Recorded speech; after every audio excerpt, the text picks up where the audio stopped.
আমরা কিনি আনি আর আমরা বাজার করিয়া লইয়া যাই আমরা খুব একটা আনন্দ লাগছে সুন্দর লাগছে এক টাকার মাঝে যে একটা বাজার করিয়া যাই আর গরিব মানুষ আমরা খুব খুশি লাগছে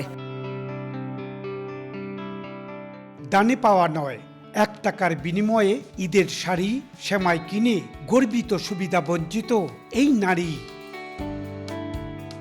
792 বন্ধু ফোরাম নামের একটি সংগঠন সিলেটের গোলাপগঞ্জ উপজেলার লক্ষানা বন্ধ এলাকার সুবিধা বঞ্চিত শতাধিক নারী পুরুষের মাঝে 1 টাকার বিনিময়ে শাড়ি লুঙ্গি ও সেমাই বিক্রি করে 1 টাকায় ঈদের পণ্য কিনতে আসা নারী পুরুষেরা যেন মনে না করেন তারা দান গ্রহণ করছেন সে কারণেই জনপ্রতি 1 টাকা নেওয়া হচ্ছে 1 টাকায় নতুন কাপড় কিনতে পেরে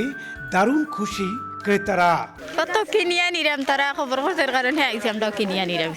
আগামীতে যেন আরো দিতে বেশি বেশি 1 টাকা দিয়ে আমরা কিনিয়া নি আর বুঝছেন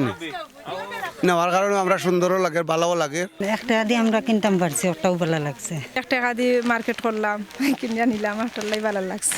সমাজের অনেক অসহায় মানুষ আছে যারা মানুষের কাছে হাত পাততে পারে না এদের জন্য মূলত আমরা এটা দিচ্ছি আর এরা যেন এটাকে দান না পাবে ওরা কিনে নিচ্ছে ঈদের আনন্দটা ওরা কিনে নিয়ে ওরা ঈদের আনন্দটা করবে বিগত দুর্গাপূজায় চা বাগানের শ্রমিকদের জন্য একই ধরনের আয়োজন করা হয়েছিল বন্ধুদের উদ্যোগে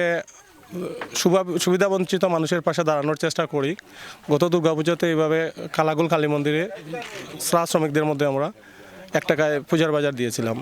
এরই ধারাবাহিকতায় আজকে আমরা 1 টাকায় ঈদের বাজার দেওয়ার জন্য এখানে আসছি বন্ধু ফোরামের সদস্যরা 1992 সালে এসএসসি পাস করা বন্ধুরা মিলে 792 বন্ধু ফোরাম গড়ে তুলেছেন ইকরামুল কবির সময় সংবাদ সিলেট